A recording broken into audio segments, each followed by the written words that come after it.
Okay. I was going to say more stuff about Warlock, because there's a ton to say about it. Actually, it's really kind of weird. Like, we were saying last time that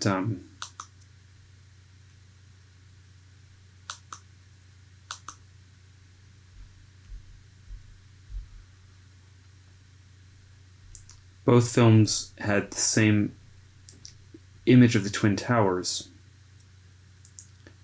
It turns out that those images occur at really almost identical positions in the timelines of both films, with Hellraiser and Warlock, the Armageddon.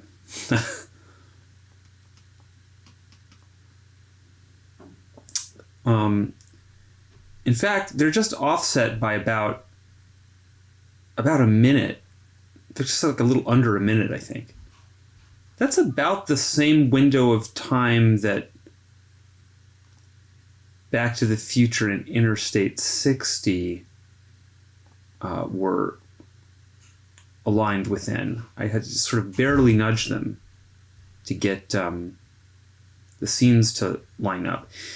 In my short film, sync film, Interstate, which you can watch on my channel. So when you align them, some other interesting things align down and upstream. I'm still figuring out the best way to present that. I don't know. So we'll look at that later, probably. Interesting developments there. But I really want to just look at Bill and Ted. So we're going to do that right now. Mouse tool. Full screen.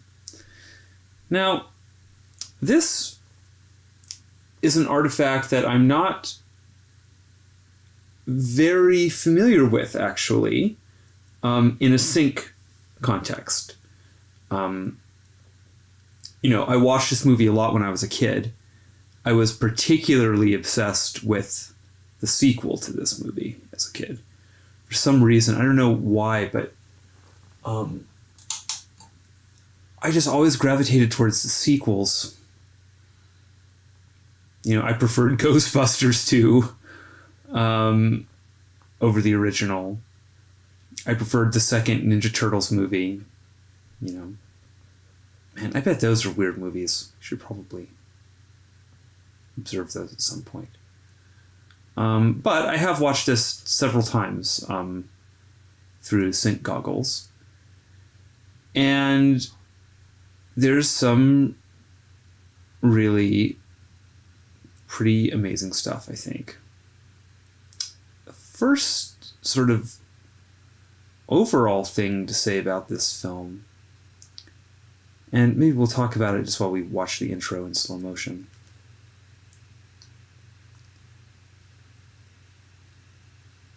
I'm feeling like we should just go for really slow motion for this segment.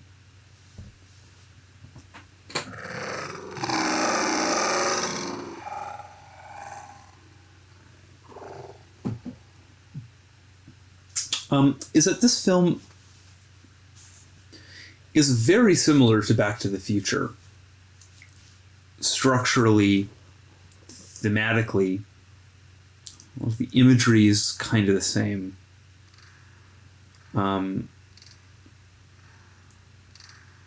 And we should look this up maybe, but I'm pretty sure that this film underwent rewrites to reduce its similarity to Back to the Future, because I think in the script the time-traveling vessel wasn't a phone booth, it was a van. And then Back to the Future came out, which had the DeLorean in it, and they thought that it would really be too similar, so they changed it to this weird phone booth that, from many of the angles we see it at, just kind of has these big red rectangles emblazoned on it. So this is what the time machine looks like in this myth. I find this introduction very interesting, because I think we're in such psychological territory here. To me, we're looking at an image of the self here. It's a huge mandala. And actually, this thing, the weird red twins bearing time machine, eventually makes its way to the center of this mandala. Maybe not right here, because this is the roof, I think. But yeah, we'll see how that all unfolds, I guess.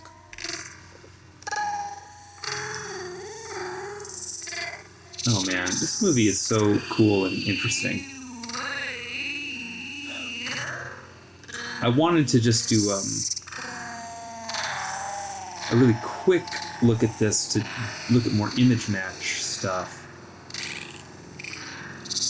And I guess I'm going to stick to that. Even though I kind of want to just like watch this entire movie, not in one sitting probably, but just spend some time in it. It's a pretty interesting film.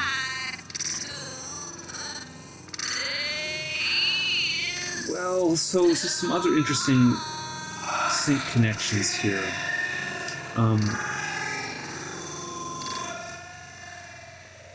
have no idea how loud that was. I hope everything I said there was audible. This is a strange song. This is one of those movies that, like Mac and Me, has like an original 80s pop music written for it.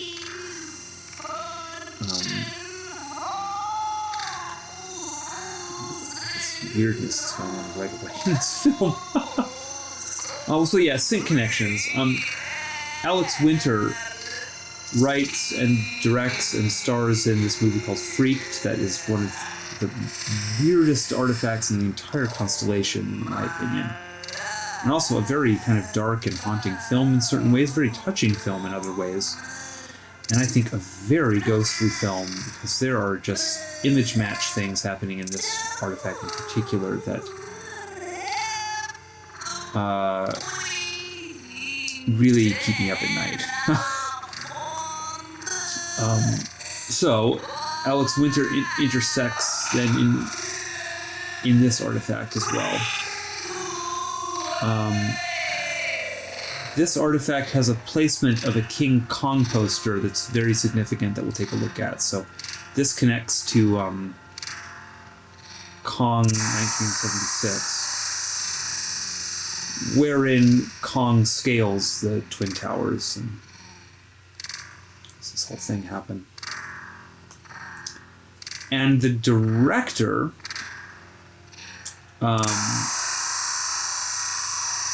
of this film, whose name is escaping me, even though maybe we just saw it, or maybe we're about to see it, I don't know.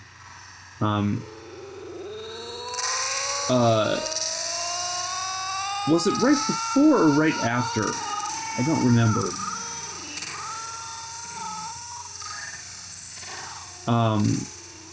George Carlin's Rufus, so great. I think immediately before, I directed a film called Critters,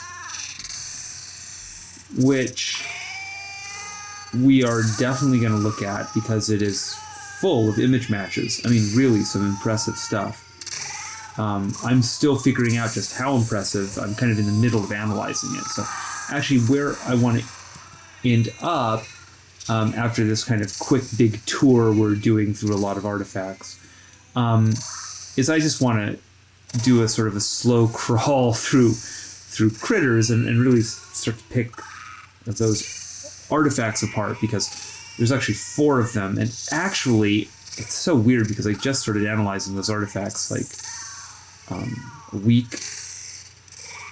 couple weeks ago, and just a couple days ago they announced that there's like a Critters reboot as a TV show. It's like coming out in a month or 2 or something. I can't believe it. I watched the trailer and there's like an insane handed image match, like right away in the trailer, that involves like a literal hand, like a print of a hand on a wall. It's just, well, maybe we'll look at it at some point, but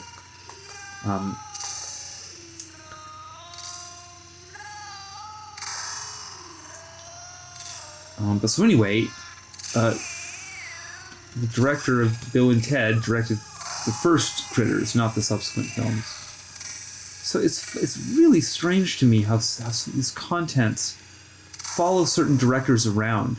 Like, I noticed that Spielberg seems mega loaded with this. Even in the films he didn't direct, he's sort of attached to. You know, he's attached to Back to the Future, for instance. So this could not be like a more Jungian intro, just in terms of what's happening imagistically. We're definitely in the center of the psyche.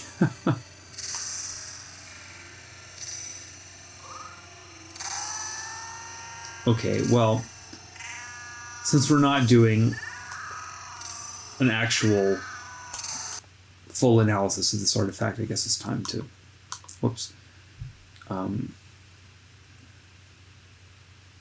pick some locations to talk about. The plot of this film is pretty interesting. It's definitely an individuation thing. Bill and Ted go on a journey through time where they collect various personalities, kind of almost like God forms, because it's like Napoleon and Mozart and Socrates. So in a way, it's like dead heroes. So it is like ancestors. So I do feel that we're kind of in the dead world, i.e. in the unconscious. So that works in a similar way to how Back to the Future comes together.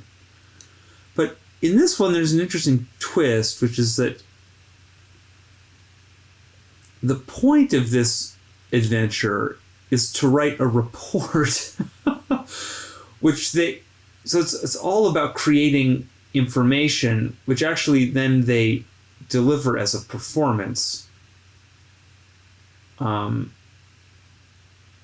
which kind of the wisdom of the past maybe is conveyed to the present and the future, something like that, I guess. A deeper dive on the film would be required to really get more nuance on what's going on there.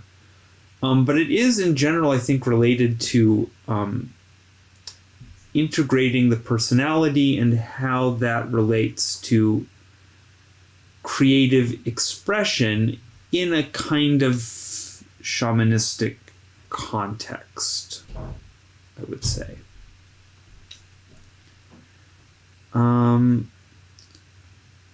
Well, I guess the first most stacky thing here to talk about, let's see.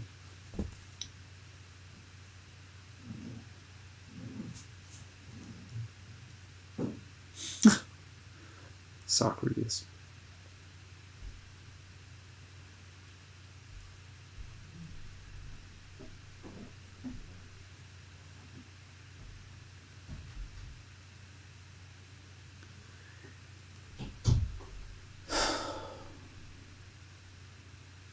Well,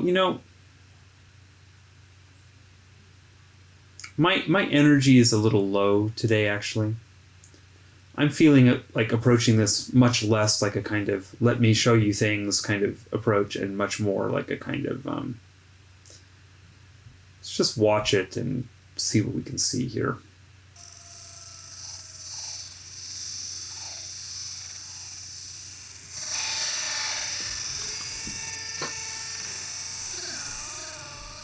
There's a whole lot of visor action going on. Why is this broken? I swear it's one of those things where the whole system works perfectly until it's on video, and then suddenly there are just millions of problems.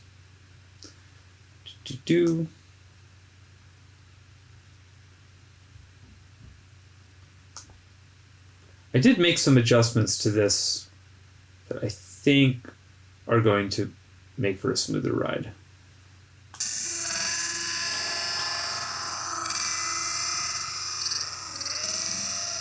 So I was trying to say, there are visors on all of these characters.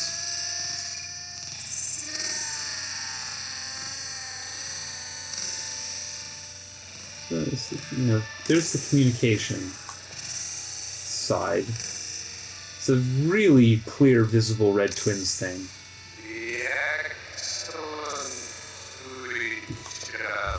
The excellent to each other is just one of my most favorite movie lines of all time. Because it's really true eternal wisdom, in my opinion.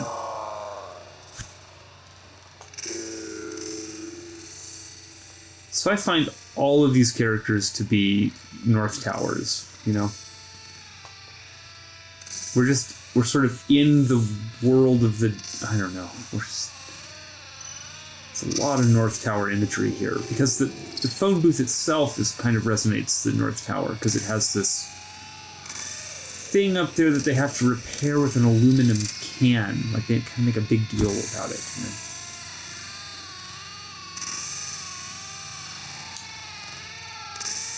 Rufus places the call.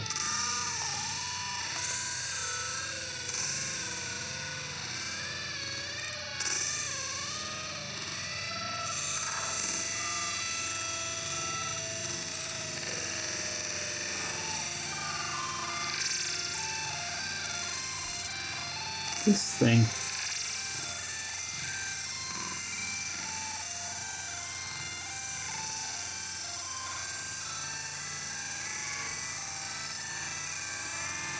You know, it's just another. Sorry, I want to make a point about that. Let's jump back. Oh, so by the way, that's one of the things I added is, if I accidentally jump back, I can just get right back to where I was before, and just kind of toggle between them. But so anyway, I just wanted to make a point about this rectangle thing. And basically to just say how central they are as an image here, you know? This is the time machine. This is a really powerful image. It's just sort of right in the middle is this giant thing. We're looking up at it, which makes me feel like it's a kind of a religious picture. It's like the monolith, you know? We're meant to kind of be in awe of this thing.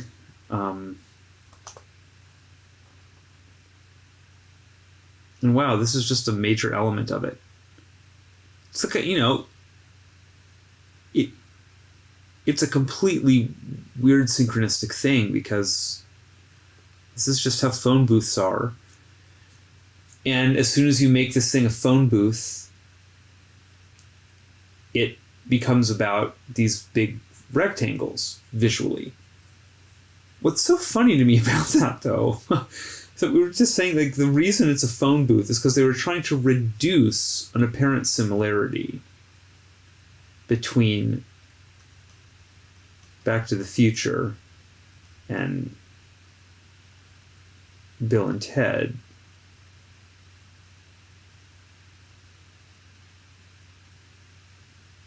So that, which they did by then just plagiarizing some other movie franchise, which is Doctor Who, right? So it becomes this, but then that whole process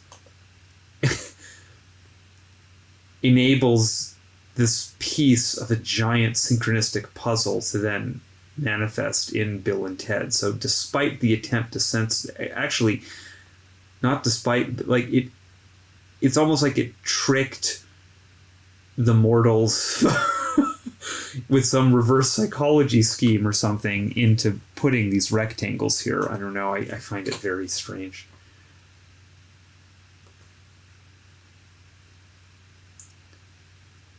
I don't really...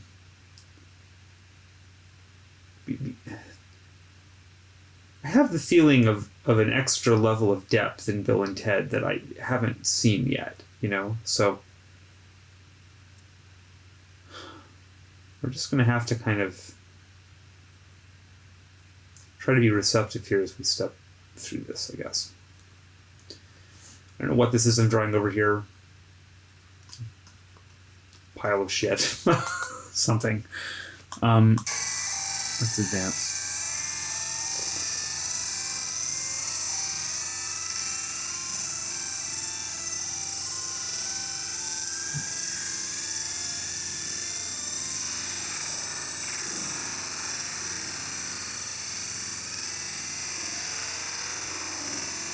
It goes down. I find that pretty interesting.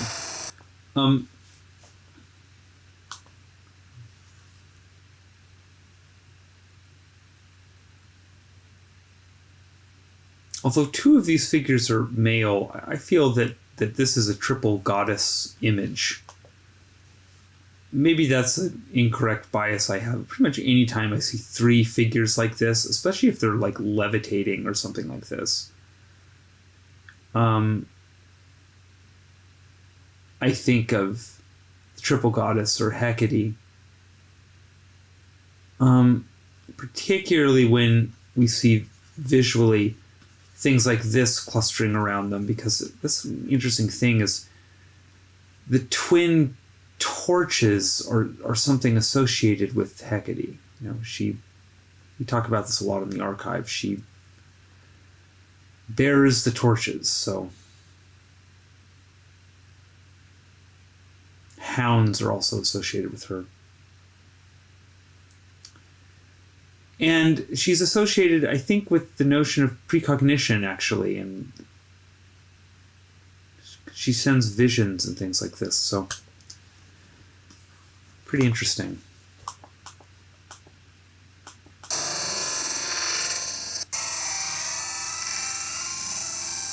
Yeah. Isn't it just a lot like Back to the Future, though? Just visually, it feels like a Zemeckis effect.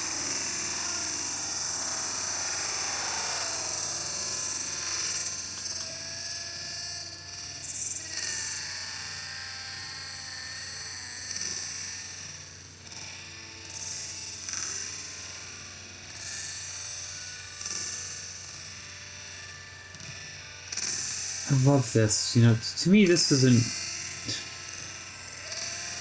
just a very cool picture.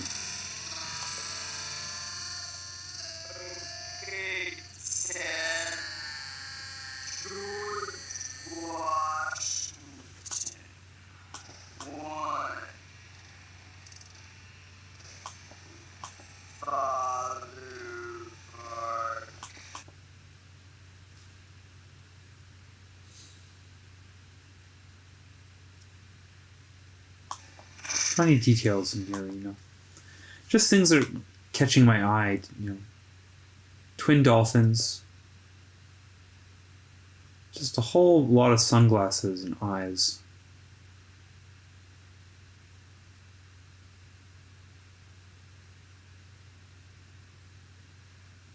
This pink flamenco. Interesting. You know, I don't at the moment perceive any kind of weird organization here or anything.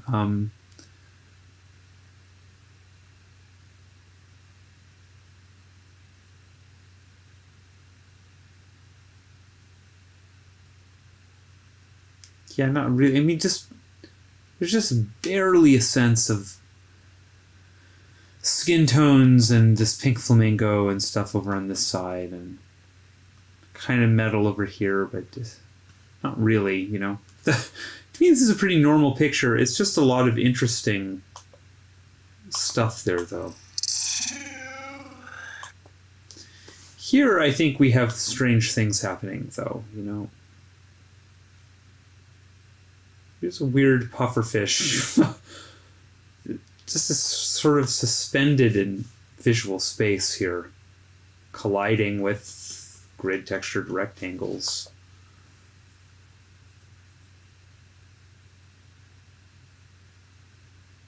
Yeah, it's a little odd.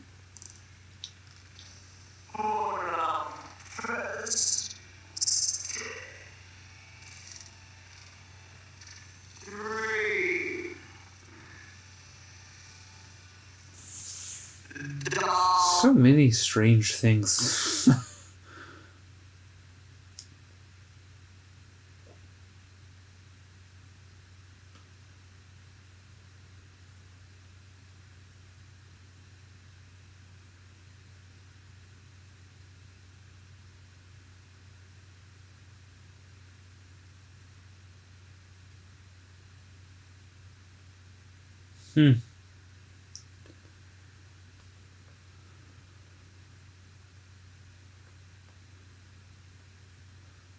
Yeah, here there are multiple suggestions of sort of twin things here. This weird little redheaded troll thing, which is so strange because that kind of relates to Stewie Gluck. His character in Freaked. And then this T-Rex in the top hat next to the lava lamp, which is the aluminum tip. That's maybe a radio. That's maybe, I'm not sure what that is. Polaroid camera or something. Hold on, let me look at it close. Yeah, I'm not sure. Bookshelf. It's kind of like the bed and the flamenco and music. So, kinda. There's another T-Rex with more communication stuff, and then Marilyn Monroe in a interesting movie rectangle with like strips of film. Kiana here, obviously.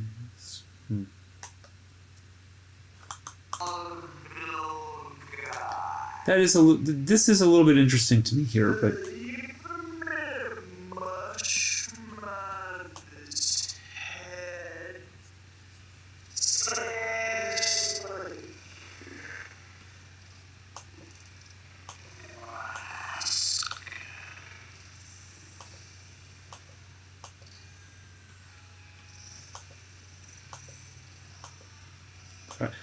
I'm just, you know, this is how I figure out what's going on. Interesting element.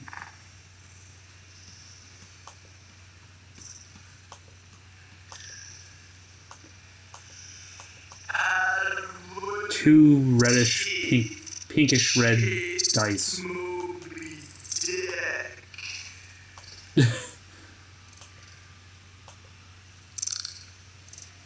Well, okay. Like I said, I don't feel that there's a ton going on in this bedroom.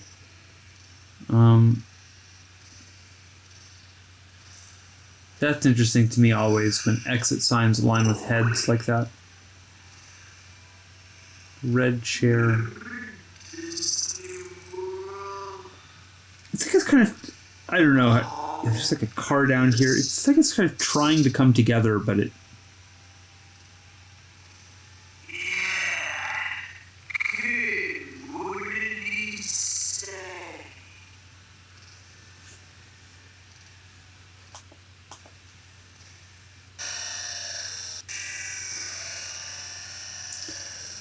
There's like another kind of incestuous dynamic with the mother here, so it really is similar to Back to the Future, you know?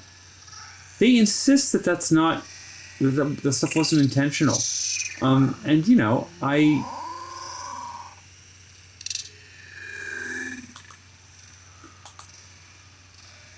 I'm inclined to believe them.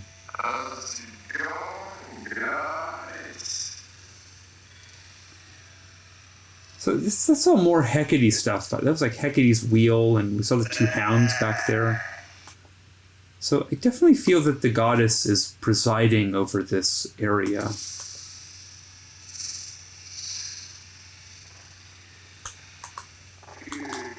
Just in the funk must egregiously Most egregiously. This thing, again, if you know Freaked, this is a strange thing to see here because it looks like Elijah. this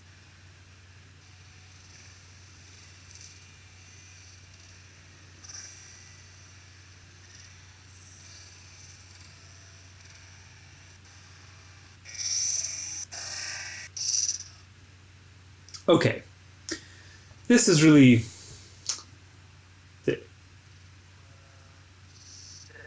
This and one other area are really the two areas I wanted to focus on.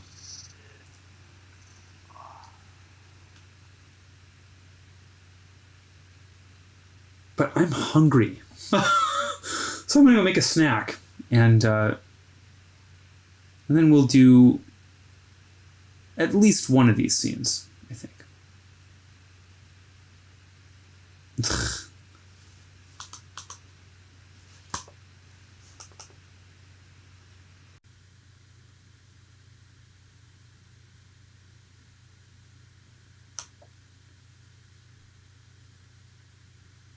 So,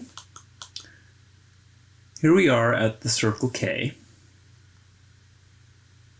This is a lot like the Twin Pines mall scene, I think.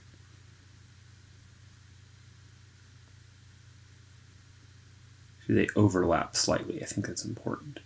They are ridged.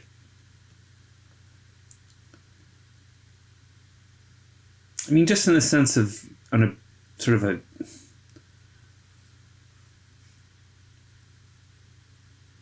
'80s shopping parking lot in the middle of the night where a time travel sequence happens, and actually specifically where a time travel sequence happens where the characters kind of loop back on themselves.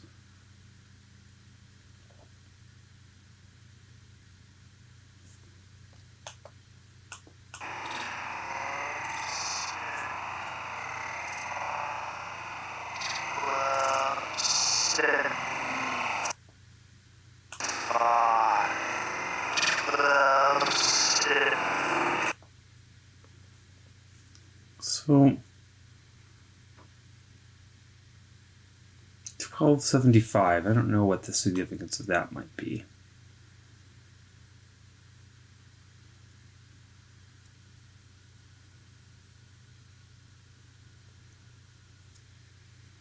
We have a ton of rectangles here.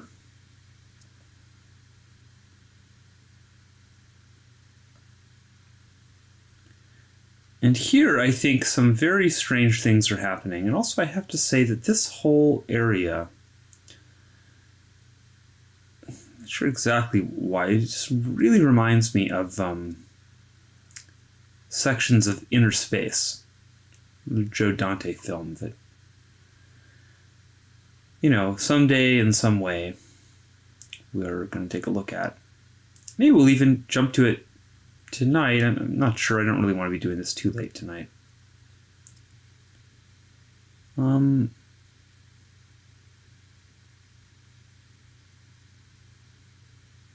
you know, this really jumps out at me.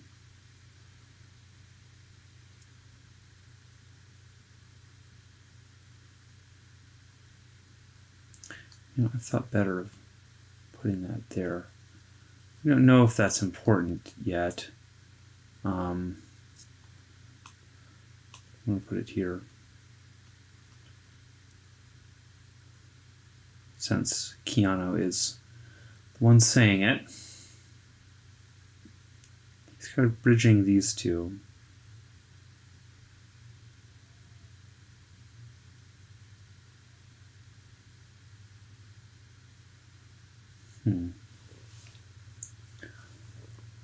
Well, one very interesting thing I've noticed is that this is the only rectangle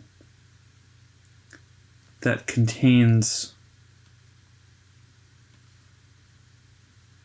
a clear repeated red element like this. There are twin red strawberries here.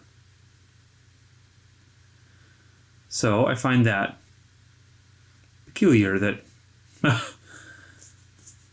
these two things have found a way to appear next to each other. Because we see that at the Twin Pines Mall as well. Up.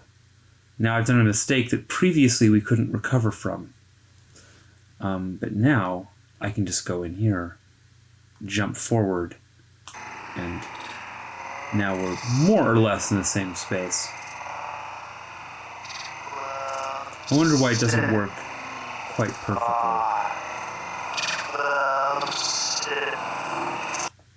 But in any case, that allowed for a much quicker recovery time. I'm pleased with that result. I was just going to say maybe we could open up the Twin Pines Mall, but we don't really need to do that, right? We all know that material.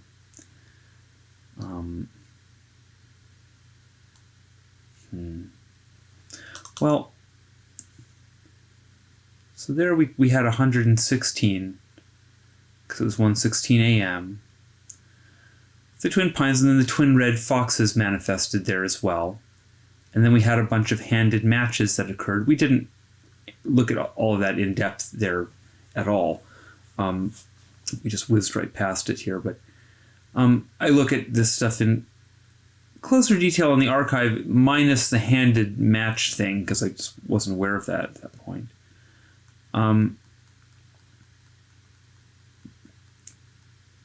We'll do a deeper dive on all this stuff at some point, I don't know.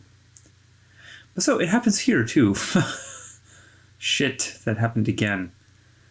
It's really a strange problem. Forward, that's too far forward. So, I'm going to now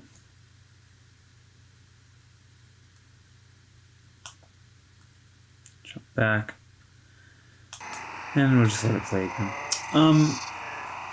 Shifting back up to the pen layer.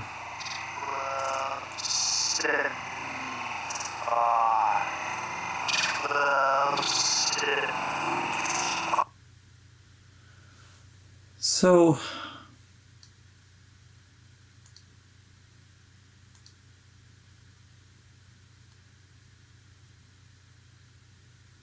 very interesting to find that again. Well, and what is it next to? It's also, I think, I'm just doing a quick visual scan here. The only one in this shot I can see that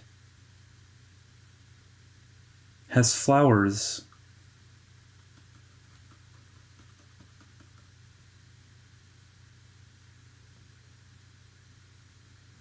Unless we think those are flowers, maybe.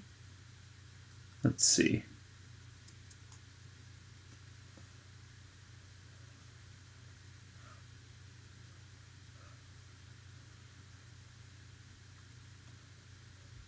There we go. Yeah, maybe those are. Could be balloons, maybe, I'm not sure. But in any case, these are quite emphasized.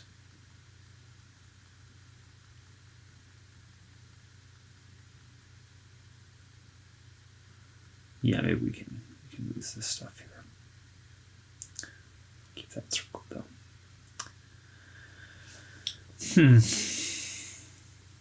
Money orders.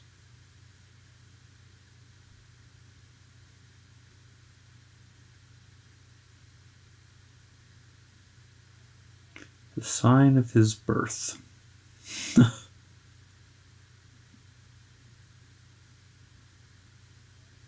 so much comes together in that because it's the twin pyramids and it's like glasses. Of course, it's a B for birth. Video rentals, so here we have slushies with straws. 99. Can almost make an argument for a sense of communication tower here, but I think it barely maybe. Food. What is this figure exactly? Can't see. He's kind of silhouetted. He's holding something in the hand there. It's like blimps maybe behind him. Well,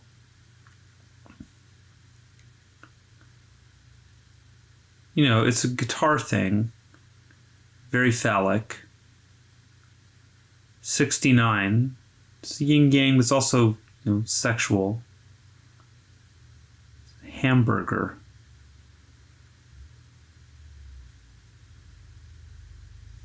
I find this quite fascinating here. Fortune wheel.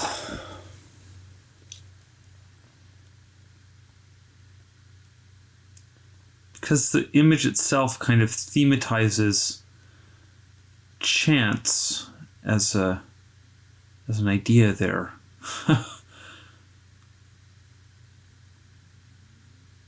This kind of strange Charlie Chaplin figure appears twice. Once here in connection with this stacky thing. Just noticing here, hot ham and cheese.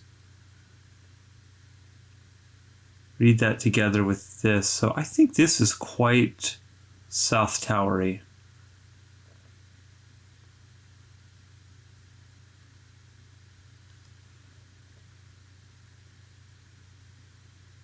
Cash.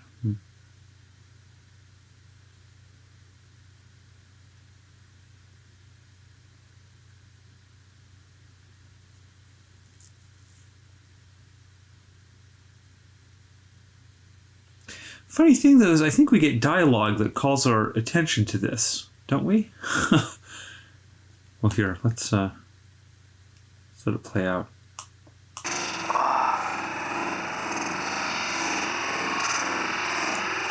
Triple burger stack here.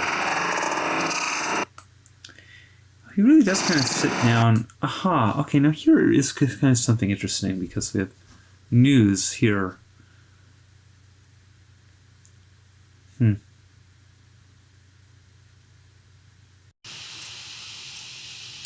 I know I said I wasn't going to do this kind of stuff, but we're just not done with the Circle K, so I'm going to pop in from the future to make some additions here. Let's see.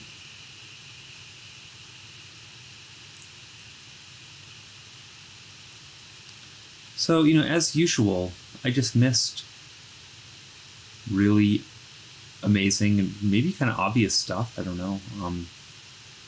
Let's see, where is the Circle K here? It's before all this.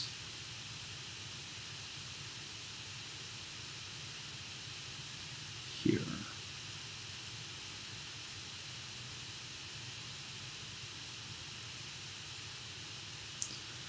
So, let's get that up over here.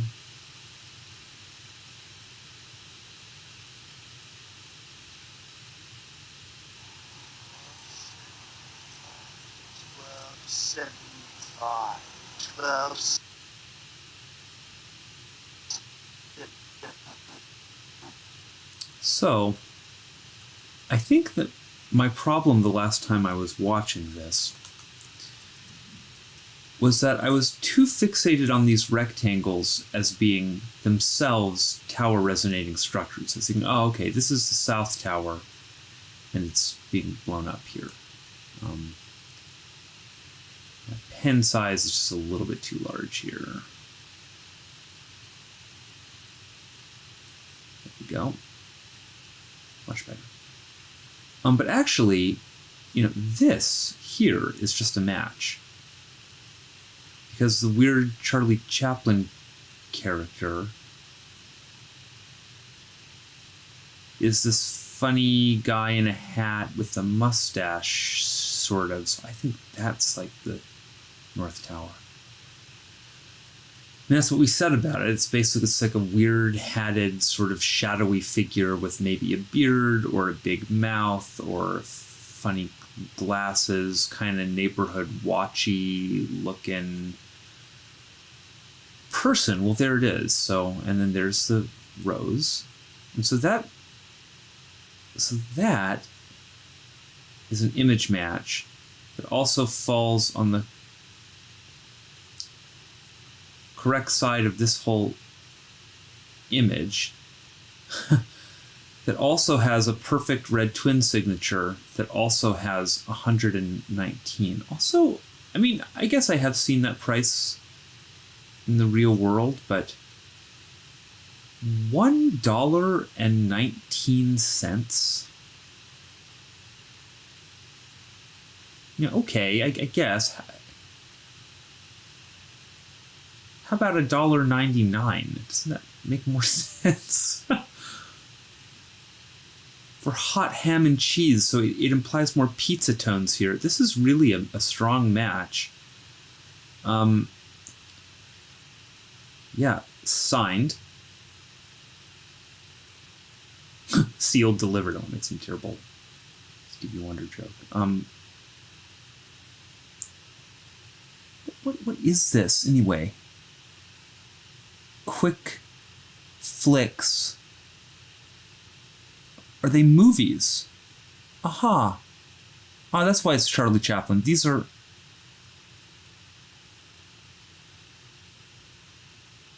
VHS tapes, maybe. That he's balancing on his cane. On his cane. Movies, communication, yeah. Yeah. So, okay. So that whole thing is like a painting. It's like the paintings in the Pyramid Gallery, which have this same aspect ratio. We're observing an art gallery here. The Circle K is an art gallery, and this is a amazing 9/11 painting that comes together accidentally, just like this one does. Because it's the same. Two rectangles. One red, one blue. One has a bunch of cooked hamburger meat and a hand. The other side has, you know, a person about to eat it with a big open mouth. Yeah, you know, it's another potential association to the image. It's to the, you know, the 9/11 image. It's a person about to eat a burger or some other kind of food. And so that relates to critters and all of this, the krites. But silver hair, so silver like the antenna, again with the blue. And this shape again. Sign of his birth. So those align with their respective rectangles and form another handed image that also, like I said in the past, thematizes chance, because it's fortune wheel. Chance, like how these two images could come together this way. Hey, guess what? It happens again in this one. All the red's here, and the red is here, and then here's the neck of the guitar, like the towers. Handed. And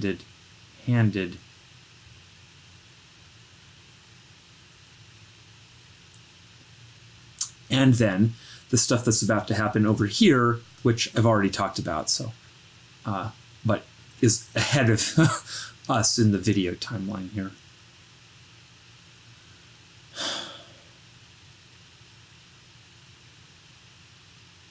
Well, okay. Back to the main timeline. Alex with the book, Kiana with food and the red backpack and red football, pigskin.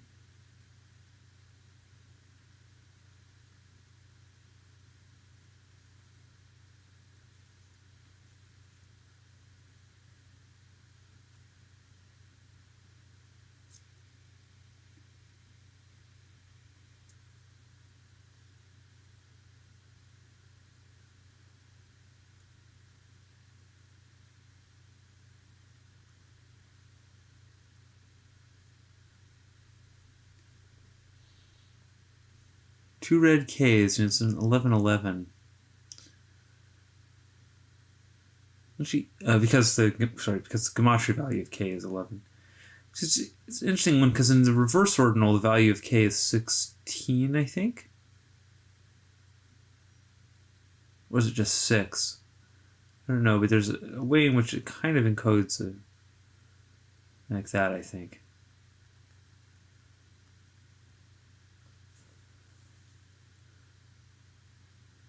Well, here, I feel we have a pretty strong match, because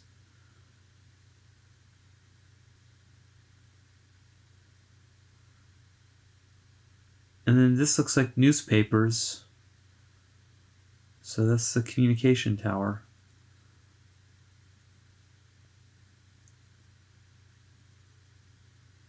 Oh, excuse me. Yeah, so right. So this is another inverted one. But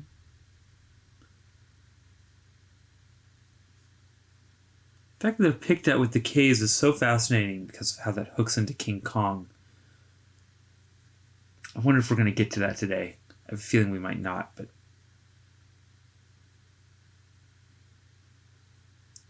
red slushies here.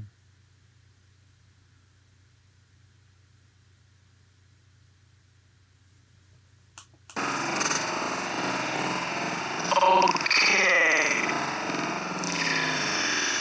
Lean that car over there.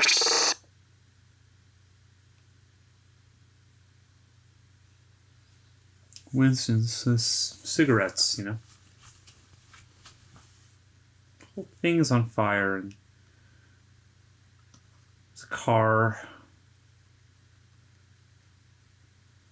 colliding with the thing.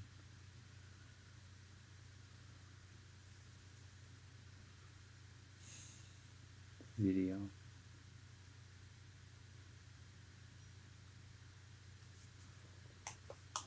Said that Marco Polo was near 1275. Not just water.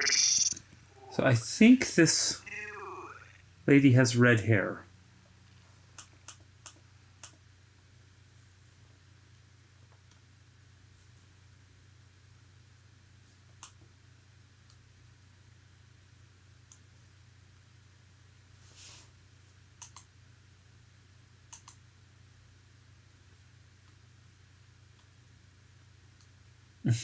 No idea what happened there.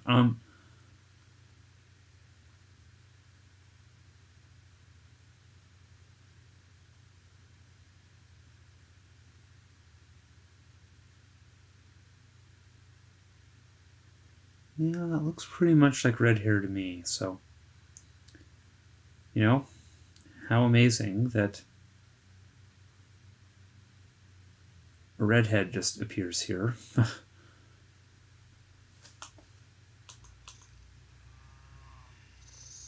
Excuse me. Yeah. See it very strongly there.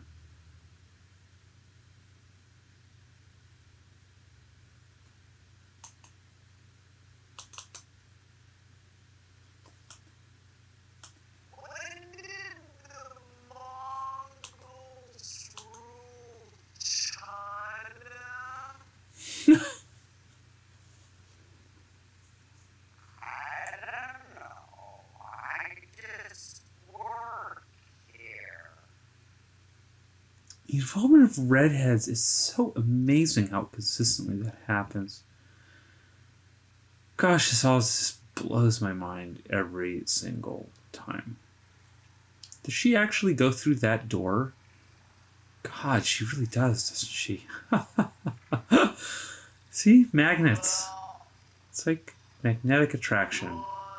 She had to go through that door. This is like it's blowing out of the side of Kiana's head here. The twins. This weird shot. Here comes a time loop suddenly. See, it's like no sooner have we gotten an image match and strange red twin signatures, and then a redhead appearing, interacting with the correct rectangle, and actually a statement of the date in a sort of a partial match with a flower explosion. No sooner has all that happened that suddenly, we're looking at the heavens and a time loop is about to occur. Which then also, as a side effect of being a time loop, gives us more kind of cloned actors on the screen. More twins things. So, we saw twins things in the ground, and then here it just kind of bursts out into the figure. Okay, actually doesn't happen yet, but it happens very shortly. I want to highlight the matchiness of that.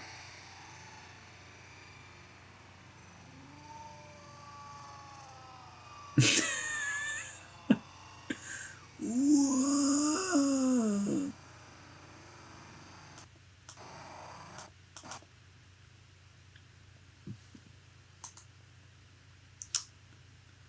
It's the worst. I feel it's broken now. There you go. I don't know how to avoid that one. I think we're crunching the whole value out of this here. Come on. So, yeah. I mean, just look at it.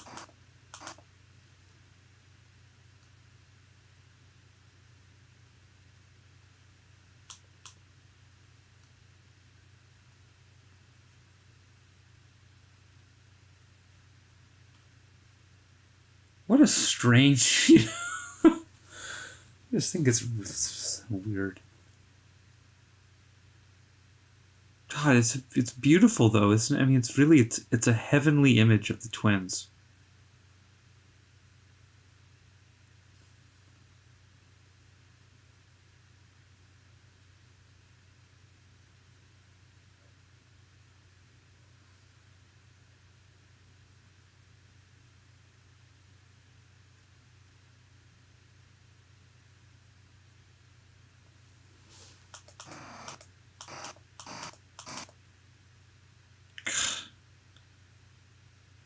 Jesus.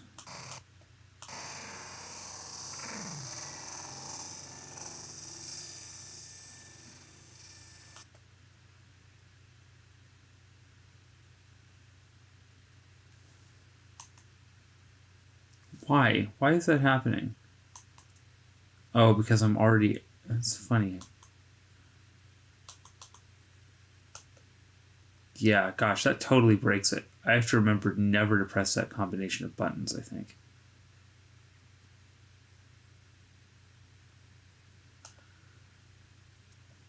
Okay.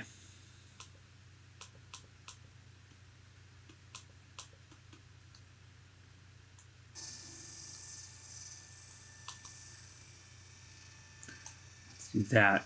Right, okay.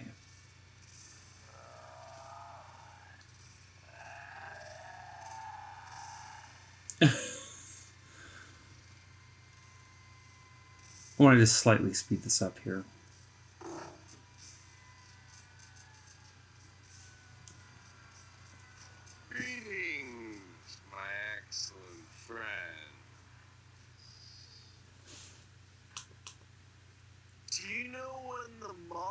Mongols ruled China? This movie is so funny. These are really prominent, you know. Perhaps we could ask them.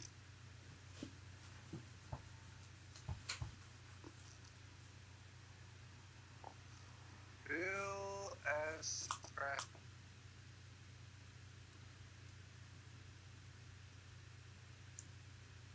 It's like luck draw or something. Not sure what the cards are. I wonder if it's, yeah, who knows. Well, Esquire.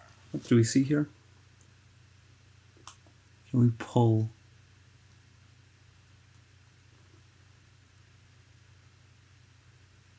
Oops. Ugh, come on.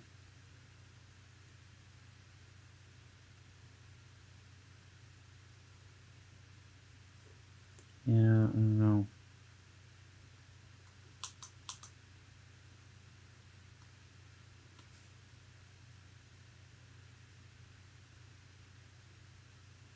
I don't know about cards. 1, 2, 4, 5, 6, 7, 8, 9, 10.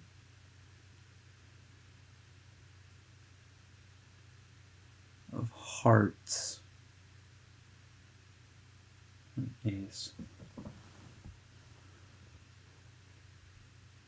Another hamburger thing here. Breakfast sandwich.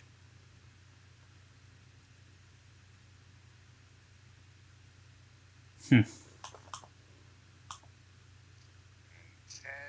Theodore Logan. Gentlemen,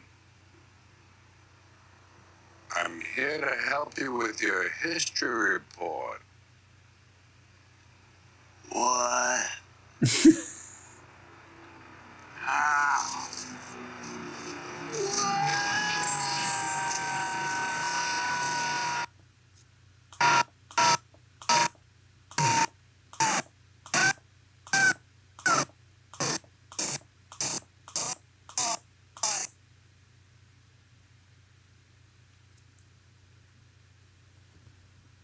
Take that part, Bill. What? Strange things are afoot at the Circle K. I agree, Ted.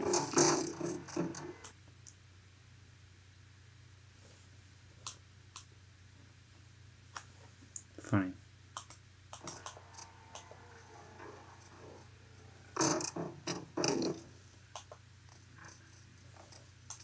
Dudes, you guys are gonna go back in time. Yeah! You are going to have the most excellent adventure through history. Are you guys? Were you, dude? No way. No way. It's just, twins again. Just like the idea of twins We happening know here. how you feel. We didn't believe it either when we were you. And we said what we are saying right now. Whoops. Okay, wait. If you guys are really us, what number are we thinking of? So here's this weird place where this joke links us into those groundy structures. 69, dudes! What number are you thinking of? 69 dudes, and then they're amazed.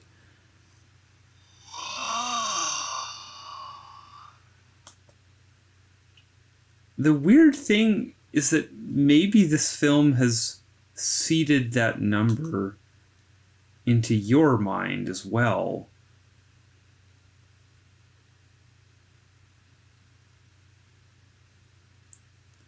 Actually, in this shot, other than the 99, the rest of these are kind of partial. They're all cut off. So we just see 69 here. In the context of a time loop and an ESP kind of mind read thing. Sort of, except they're all the same.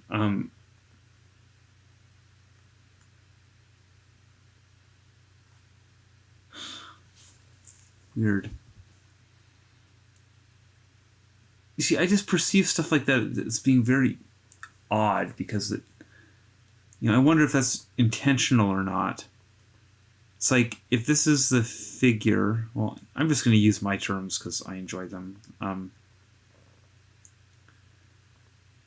Let's put it right there.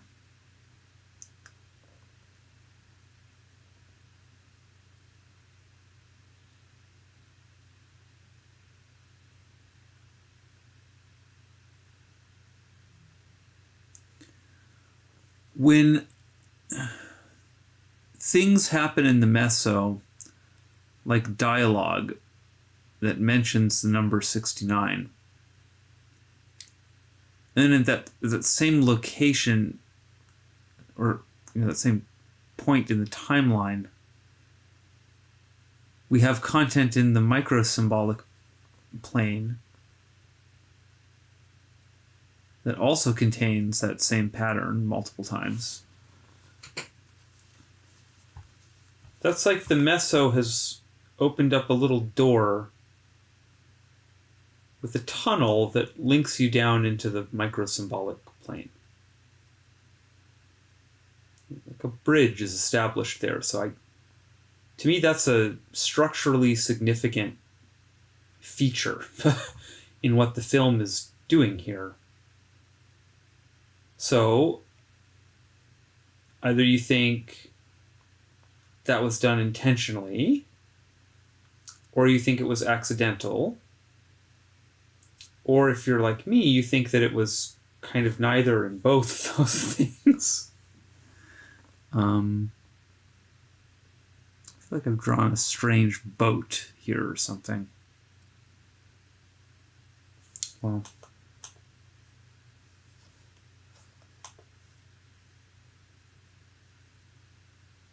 but then what do you find back there? You find this weird double K towers, which constitute a match, and all this strangeness.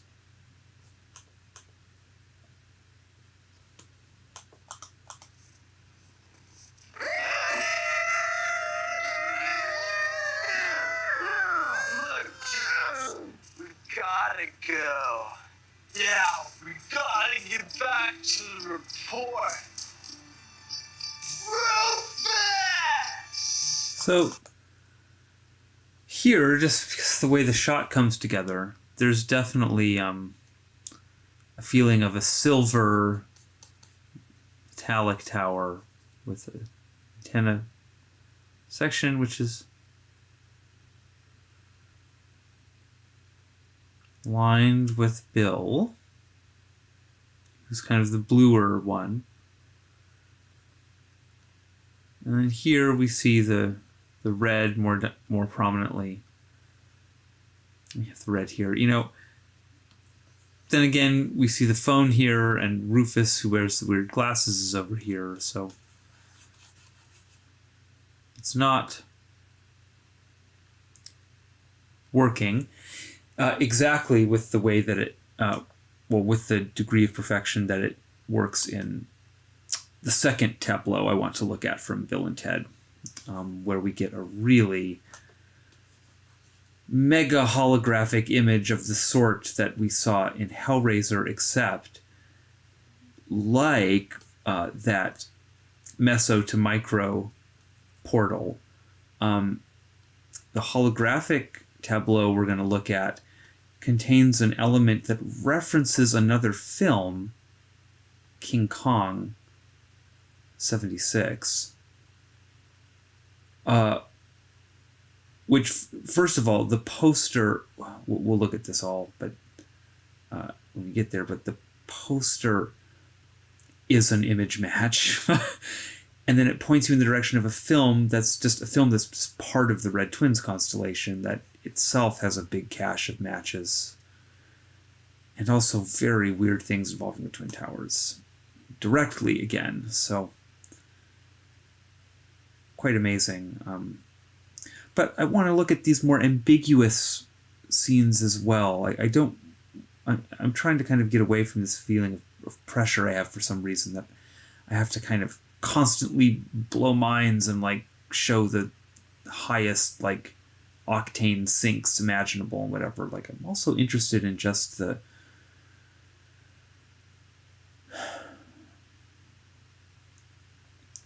quiet, strange, subtle things that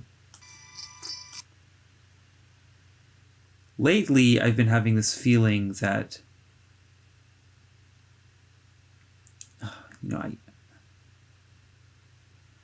I went into all this stuff sort of with the attitude of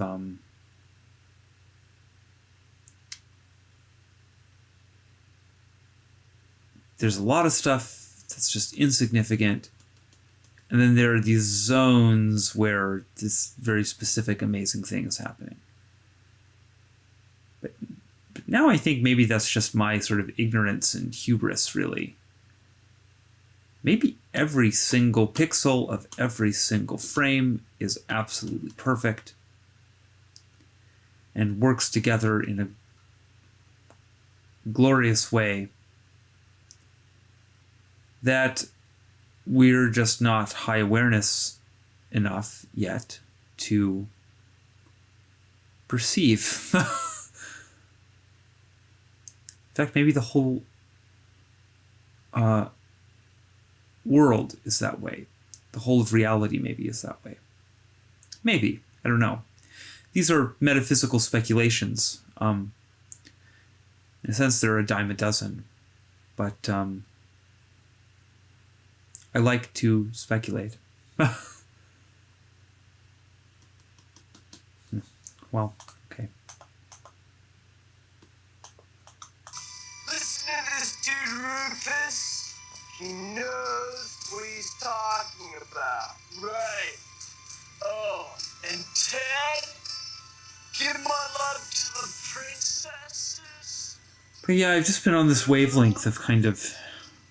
I've just been so amazed by these latest developments in this whole thing, that this whole image match thing. I want to say about that too, by the way, that I know I'm showing some things and drawing over some things in places where I'm stretching a little bit, and I know that not every single thing here is like perfectly impressive. This is just the same thing I was saying before, again, I guess, but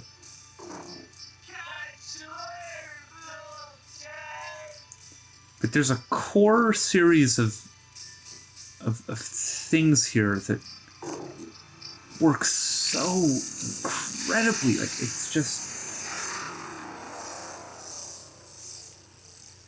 You try to understand, too, my experience of this was like, because it was like I was just following this Red Twins pattern around. And I found it in all these weird places. And then it's like I started to enter into this kind of spiral-like structure with it, where I'd come back around to these same locations and notice there were other details here that were,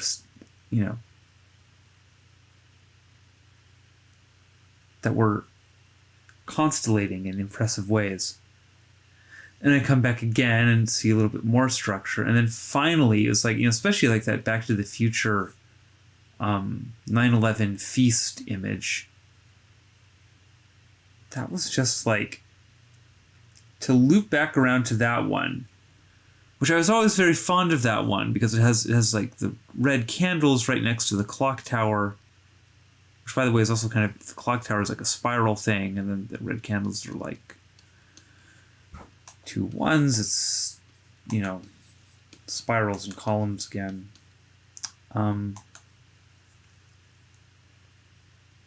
But yeah, to loop back around there and find find that there's an image match on the TV that then, well, we looked at all this stuff. Very mind-blowing for me because I looked at that scene so many times, I just didn't really see that was going on there. Just makes me think, what else am I not seeing here? You and I have witnessed many things, but nothing as bodacious as what just happened. So as we told ourselves to listen to this guy, what if we were lying? Okay. Well, the next place to go is to the holographic match. I think I'm not going to do that tonight. This was an energetic stretch for me today. I really feel that I should just watch something recreational on Netflix. It's almost impossible, if I'm not syncing to this stuff. In just the random media I watch, I'm just thinking personally, I'm seeing my own situations and psychology in these things in an amazing way. I've been watching a lot of Hell's Kitchen, which is why I used amazing as an adjective there, because Gordon Ramsay is just constantly, everything is amazing to him. It was an amazing risotto or a refreshing, this or that other thing. He's just hilarious with his superlatives. But Hell's Kitchen is gosh, that thing is a huge alchemical metaphor, and I just can't watch media in a normal way anymore. It's the interesting thing about this process is the changes that sync rots in your brain seem more or less permanent. They becoming aware of the ground is a really big deal. It's a huge deal, I think.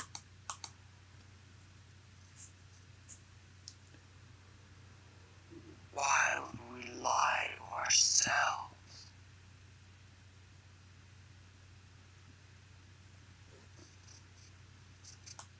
Exactly. I mean, what other attitude could you possibly have? So this is basically my attitude. Worst case scenario with all this is I am talking to myself. But it seems to me that that's probably a pretty useful thing to do if you're trying to figure yourself out.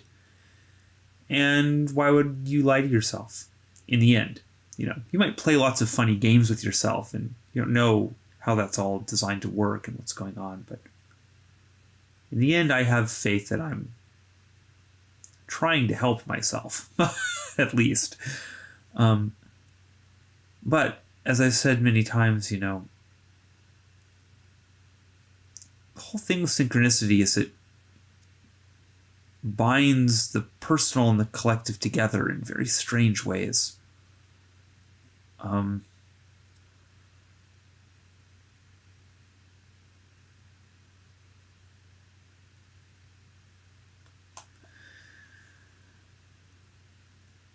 Aspects of this are just so persistently, objectively weird. You know what? Fuck it. Let's look at that holo match. We just won't click the link. We just won't go into into Hong Kong, into King Kong today. We'll go into King Kong next time, maybe. But yeah. Let's here it is. This is just another one of these really, really weird pictures. A beautiful image, but with such unusual properties. Well, let's just distinguish the planes. I'm feeling like at this point, so I just got through watching the one that's currently uploading, episode 3, which that one's closer to 4 hours. I got a little bored with parts of it watching it on the playback. I think that I really have a tendency to just talk too much, so let's just mark it up here.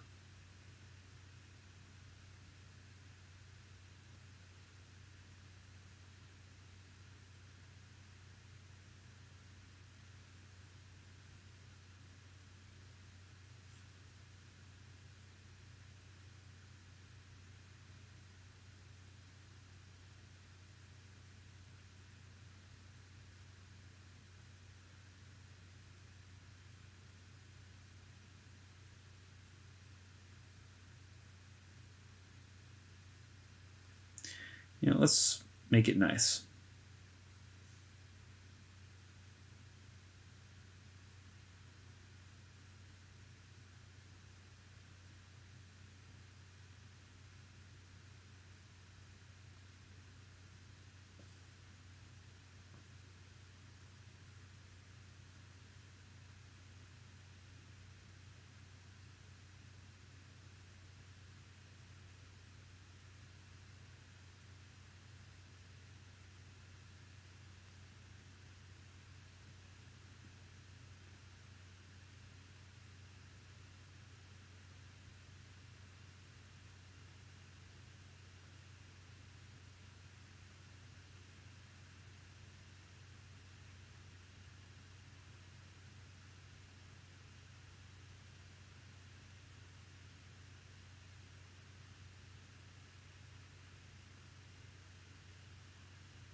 Yeah. Gosh, it happens so many times here in such a weird way.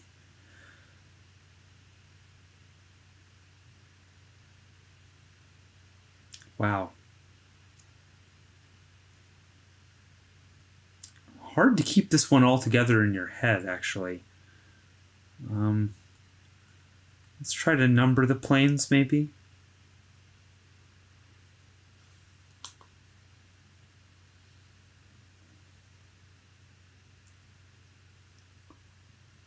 One,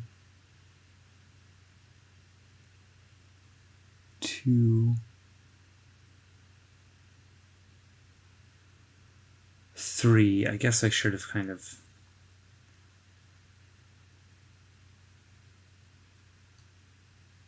Oops. Just made that more like this.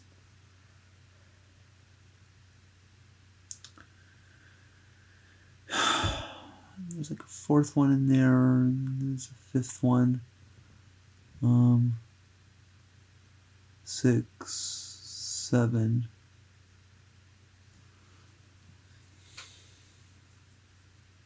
Yeah, so it's similar to that in terms of dimensionality to that scene from Hellraiser 3 that we looked at before with when they're in the back room there in the Pyramid Gallery. And that sequence does eventually cross-dissolve into a literal shot of the Twin Towers, and here we also have a literal depiction of the Twin Towers because it's on the Kong poster. Now, this is most peculiar because we have the Twin Towers with these prominent red double Ks. King Kong. Right on. Red right hand.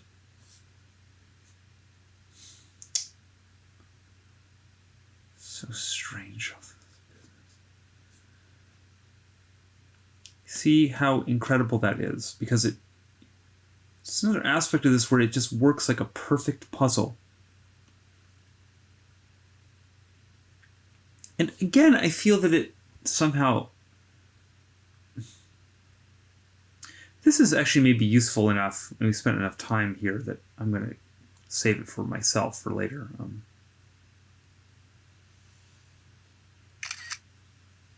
Great.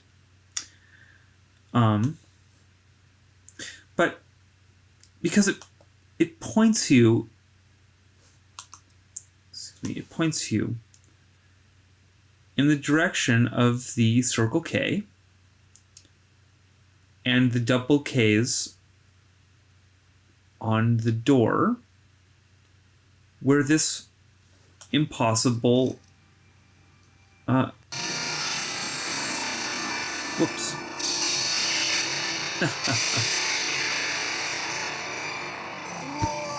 Then I have to switch my mouse to get back over here. That spaces thing, so this drives me nuts. What I was trying to do there was jump backwards, actually. Right, where this impossible thing happens with the redhead and this, what I described and would still say is a quite strong match here with the sense of the two rectangles on fire, because the Winston cigarettes, and that one picked out, and then the redhead interacts with that one, and then some of the other things we looked at over there, the red twins here, 119 just right up there. This is all just, here's the vehicle, the flaming, it's all very impressive. And then where's where else do we see double Ks appear in this movie? It's just, they're even double red Ks. Well, the other place we see them is on an image of the Twin Towers. So, when we look at Kong, we're going to see more of this kind of stuff, it's really... All of this implies design at a very incredible level. It's a weird kind of alien design, like you have to think a little bit like an alien. It's like you have to not understand that this is a logo for a store. Instead, you have to think, the Circle K.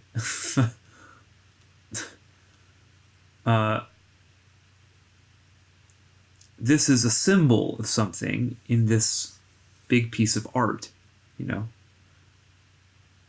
it is, after all, because a time loop happens here. So they're playing around with that image, the Circle K. Well, what's the K, though? It's an 11 in Gematria, and then it appears on a big 11 here that then also is a handed match. That then connects to the Kong poster with the case. Anyway, I'm just repeating myself over and over here because this stuff makes you think in a weird loop. Well, okay. 11:13, that means it's definitely time to stop. So, well, that was fun. I enjoyed that today. I always enjoy it, but like I said, I really... something about Bill and Ted I just really like spending time in. It strikes a wonderful mood, this film. Well, okay. Thanks everybody for hanging out, and I don't think I have anything else. Well, actually, maybe I do want to just pop in for a second to document an interesting personal sync that happened today. Yeah, we're just going to need a little bit of light.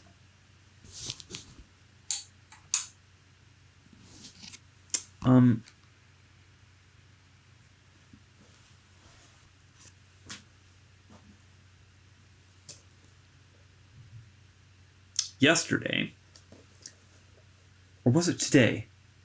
Maybe it was just earlier this morning. My dad pulled this journal out of somewhere in the basement. It's belonged to my belongs, I guess. So it's been gifted to me now, to my brother. I don't know if you can see it. Let's put this around like that. There we go. That's better.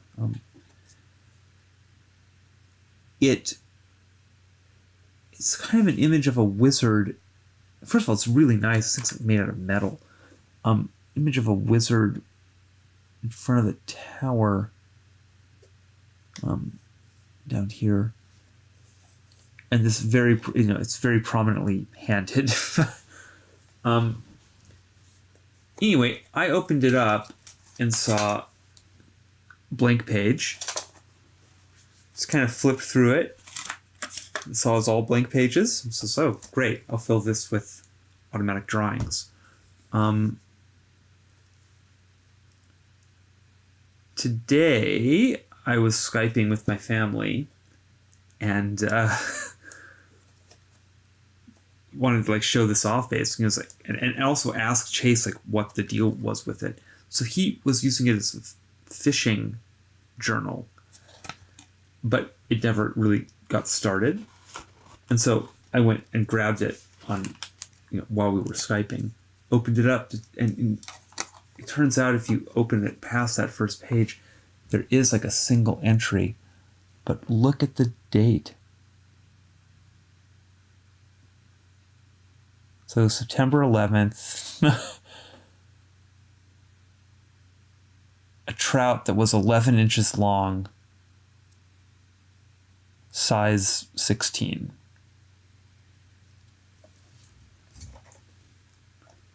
Well, then it turns out my mom had this story about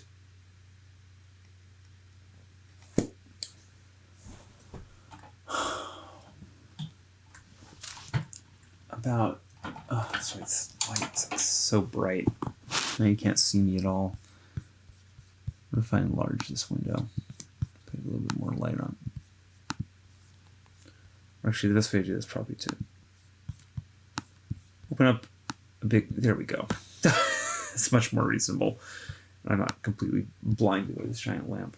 And also I look less horribly flatly lit. So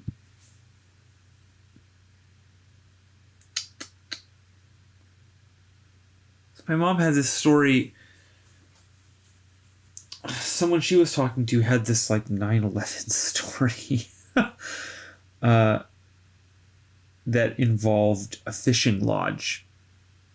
So my mom had just heard this story that connected 9/11 and fish, and then that came together in this journal. And then also I was eating fish during this conversation because I had just gotten sushi from the grocery store. So really bizarre. stuff happening again, like while I'm uploading content. It seems like it goes along with that. There is kind of a sense of this is weird now. Hold on, will this work? I don't think it will because I can't draw on top of the camera, right? Yeah, for some reason. Figure that out. Oh well. But there's a sense of two rectangles on the back of this. Very weird how this stuff just materializes. Well, okay.